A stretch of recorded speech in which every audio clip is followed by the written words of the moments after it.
I'm Molly. Welcome to Savvy Looks, where I like to take outdated or damaged secondhand furniture and give it a whole new life. So I actually filmed this entire video over the summer, but I didn't have a video for this week, so I thought I would share it to you now. I got this piece for just $40 at a consignment store. It was in really great condition except for some lifting veneer, and I started by numbering all the drawers so I knew which ones would go where, and cleaning it all really well with a degreasing cleaner.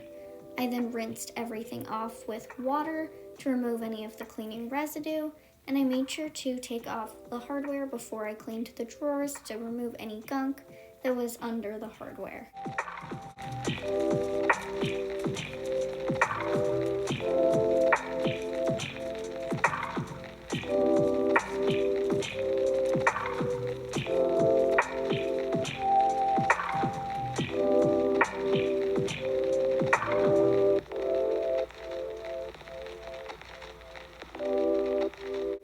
To fix the lifting veneer, I just used wood glue under the veneer and then clamped it together with a chip clip.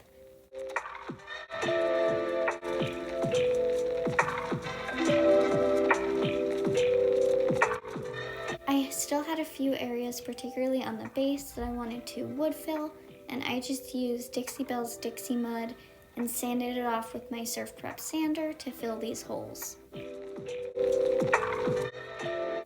I knew that I wanted to leave some natural wood elements, so I sanded the top and drawers down to bare wood with my Orbital sander hooked up to my shop vac and my Surf Prep sander hooked up to my shop vac. I did go through the veneer on one area on the top drawer, which did throw off my plans quite a bit, but I was able to fix it, so I'll show you how I did that later on.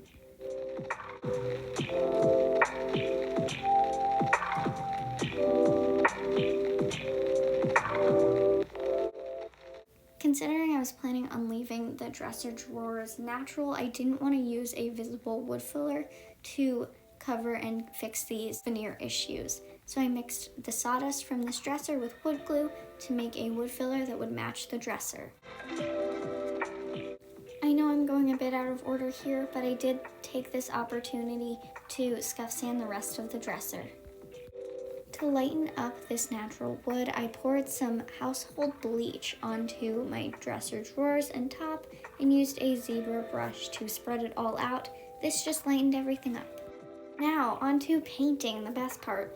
I painted with a Zibra brush and the color Matagorda Green by Melange, which is a gorgeous color. It's one of those colors that you can debate if it's blue or green, but it's so beautiful. I loved this color, and it just went on so well with great self-leveling properties and great coverage.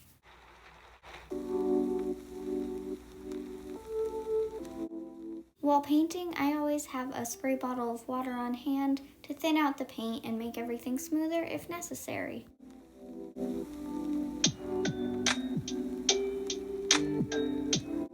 Lightly sanding between coats gave me a smooth finish. I used a total of 3 coats to get beautiful full coverage. Look at the difference. I think I was getting a little bit of bleed through on this side, but honestly I didn't even need to use any primer or shellac to fix this. The second coat just covered it all up.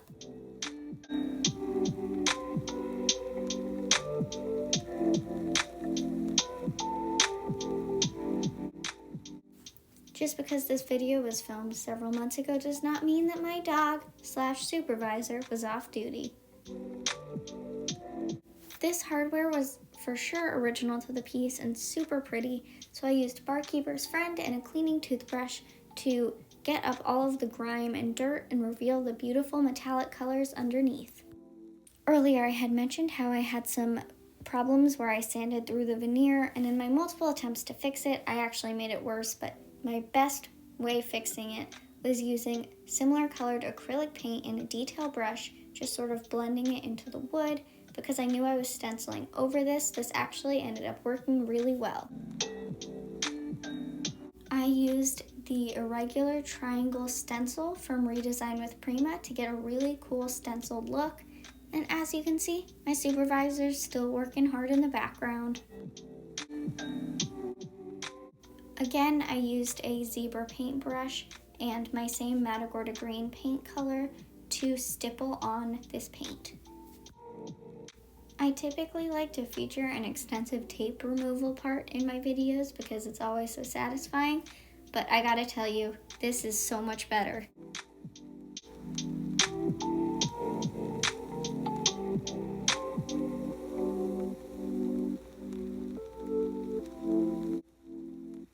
To fix any seeping, I used a wet paper towel, and then of course when it's dry you can always just use sandpaper to fix any bleed through spots.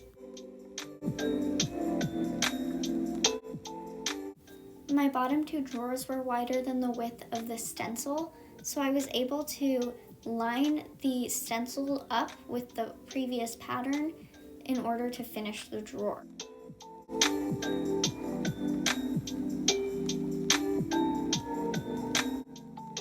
Because this is a sticky stencil, I found I could use the same piece of stencil 2 times in a row before it would lose its adhesion.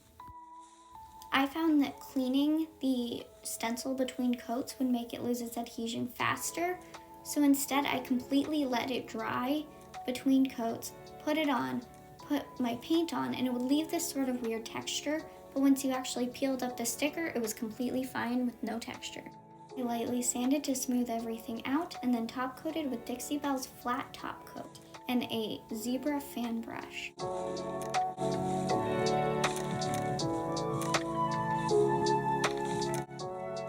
I also top coated the natural wooden top of the dresser the same way. Once I was top coating the actual dresser itself, I mixed a little bit of my Matagorda paint color into my top coat so that when I top coated it, I wouldn't get any sort of streaky finish.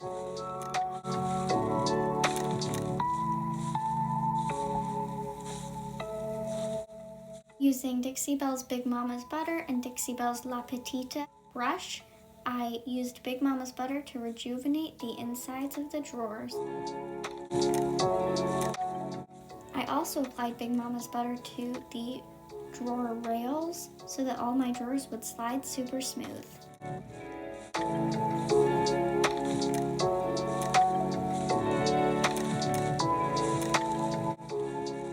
I reattached my hardware and then used a detail paintbrush to fix all of the edges of my drawers just really subtly. It sort of cleaned everything up and made it look really finished.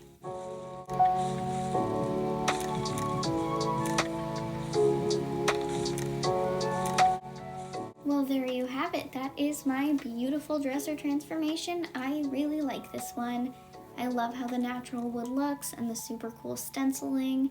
The stencil was not part of my original plan. It was actually to hide my veneer issue that you actually can't see at all now. I hope you liked it. Please come follow me on Instagram at savvy.looks, and I'll see you next time. Thank you.